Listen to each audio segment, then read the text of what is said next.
Hey, what's up, guys? It's C-Stacks here, coming to you with a Spider-Month Good versus Evil deck profile. So I'm finally getting into my Spider-Month stuff. So today we're taking a look at good old Black Suit Spider-Man, who's one of my favorite main characters. So this is for Good versus Evil format.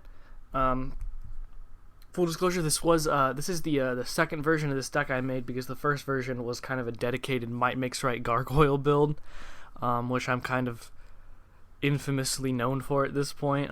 But I figured I've shown you guys Might Makes Right Gargoyle decks enough by this point, so I figured I'd do something different.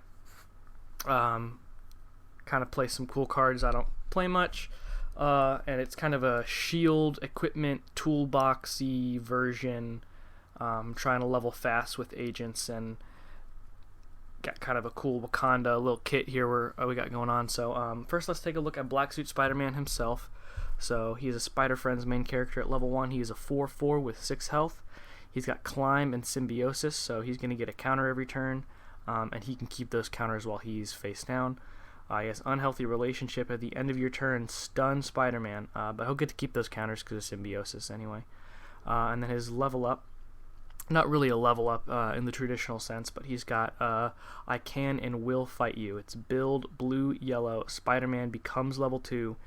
Choose an enemy player. They may equip an alien symbiote token to a face-up supporting character on their side. So he's going to level up and shed that alien symbiote, which is going to give one of our opponent's characters Climb, Symbiosis, +1 health. So we don't really want to do that. We're trying to level ideally on turn 1 before our opponent even has a supporting character that could wear that alien symbiote. But then at level 2, you lose a health. You're a 5 health character now, but you're a 6/6 with Climb, Dodge, and Stealth. So he's got a lot of keywords on him. He's got Climb, so he can get a counter every turn by exhausting a location. He's got Dodge, so he can't be range attacked, and he's got Stealth, so he can stealth on into the back row. And then he has Web Sling. Main red, pull a back row enemy character to its front row. That doesn't come up super often because he does have Stealth.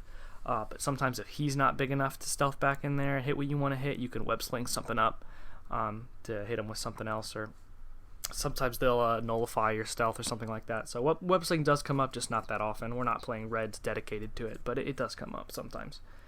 Alright, so that's Black Suit Spider-Man. Basically, what we want to do is level him as fast as possible. Basically want to mulligan for that blue and yellow. We've got some dedicated cards to try to get us our blue and yellow.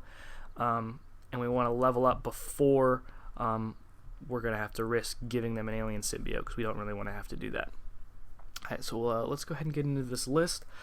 So on 1 we have 4 Madam Web. I think you have to play 4 Madam Web. I think this card's just kind of makes you insane. Like if you level on turn 1 with Madam Web, then you're like an 8/8 with Climb, Dodge, Stealth. That's pretty insane. And then the only friends and family I'm playing are Flash Thompson and J. Jonah Jameson. I think these are the best ones that we have currently. Flash Thompson is the one that gives Fearless, and J. Jonah Jameson gives Lethal. I think those two are the best ones right now. Pounce is alright, and the other one is Noble, so you strike with double while defending. That one's okay too. I think these are the best ones. These are the ones that are really worth playing. And then we also have 3 Slingshot on 1. We have a couple agents in here to try to dig, so we can make sure that we get our blue-yellow by like at the very latest turn 2. So we got 3 Slingshot in there. On 2 we have 4 Kane, obviously. He's going to get us a location, hopefully the one we need. 3 Fitzsimmons, another agent. And obviously another shield character. We're playing some shield equipment in part of our little equipment toolbox we have. On 3 we have 3 Jessica Jones. Obviously you got to play this card, I feel like.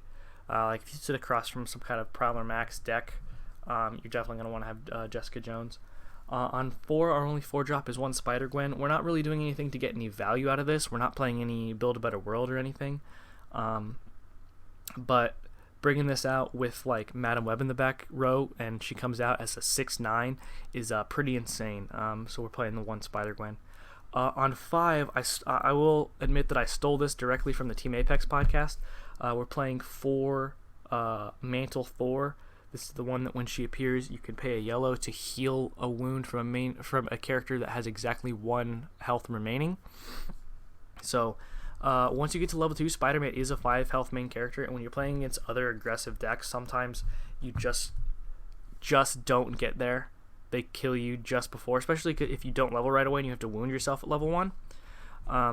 So sometimes that one heal you get with Mantle Thor is the one that you need to get there. This was Spider-Man 2099 in this slot. You could easily, if you're not playing against other aggressive decks, maybe you're playing against combo decks or something, you could slide in another 5-drop here, maybe Spider-Man 2099, maybe something else.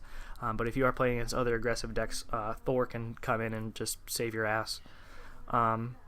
So on 6 we're playing 2 Spider-Woman. I think Spider-Woman is an incredible card. She's on team for the team attacks with Spider-Man, and she's got a bunch of really good words on her. She's got flight, she's got a big butt, she's got tough, and regeneration. So I actually think that's a really, really good 6-drop. Other 6-drops I might play would be like, I don't know, maybe 6-drop Hawkeye, the Shield Hawkeye. I think that card's incredible. We're playing 1 Ghost Rider on 7. Comes up sometimes. We're not playing a huge top end here because we're trying to end the game before then. We're trying to just stealth back and hit you every turn. But sometimes the game does go a bit longer. And then we're playing 4 Call.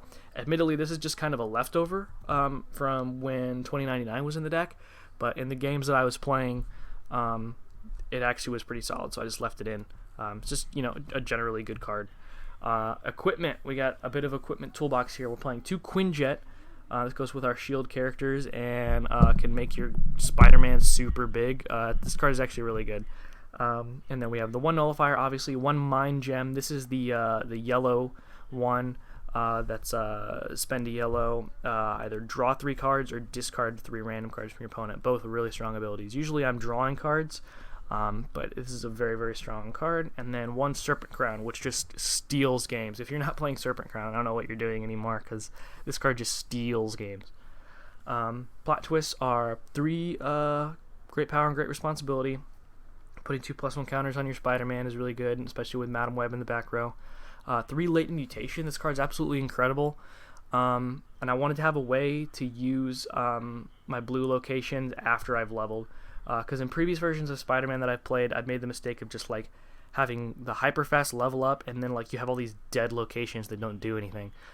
So like for our yellows, we have Wakanda in here, which we haven't gotten to yet, but we also have we could ramp with like Fitzsimmons if we needed. We have the Mind Gem, and then for our blues, we have these Latent Mutations so that our locations aren't just dead in the water after they've leveled us. So Latent Mutation is really good at like breaking combos up. Like if you can't attack or something, or if you can't get to one of their pieces that you need to kill, you can just Latent Mutation it away, or you can bring a guy down to size. This card's really good. And then we have 3 Shock to the System. For our locations, we have our 3 Wakanda to use our yellows that we don't really need anymore, and to facilitate our little equipment engine we have going on. Get the Nullifier when you need it. Pull out a Quinjet so you can kill something. Take that Serpent Crown to seal the game. Yeah, Wakanda's really good in this deck. And then obviously we have our 4 Daily Bugle, 4 yellow, 4 blue. You gotta play your yellows and blues, obviously, at max copies so that you can try to level really quick. So that's the list. It's really fun trying to level on turn 1 or 2, usually with a mulligan and your agents and your canes. You'll get it by turn 2. If you don't get it by turn 2, you probably lose, because you're probably giving their alien symbiote to something that is actually relevant. But on turn 1 or 2, you'll probably be fine.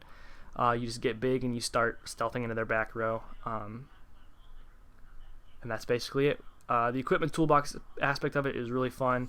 Being able to have Nullifier when you need it. Getting that Serpent Crown you need to just get past their Gilgamesh or whatever and finally kill them is really good. And I just really like this deck. It's really fun. So definitely try it out in the Good vs. Evil format. I think you'll have a good time. So look for everybody else's cool Spider-Month content. Mr. Ben just posted his Spider-Woman list. I'll list that down below. I'll also put all Burt's Spider-Month stuff. He's done Venom and the original Avengers Spider-Man. I've got a Sinister Six deck coming up. I haven't decided yet if I want to include the new stuff. I think I probably do, since that set's like literally right around the corner. Like before the end of the month, the new stuff will be out. So I'll probably proxy up the new Sinister Six stuff for my Sinister Six list. So you can look forward to that in the coming days or weeks. And that's going to do it for this Black Suit Spider-Man deck profile. It's a really fun deck. Definitely recommend checking it out.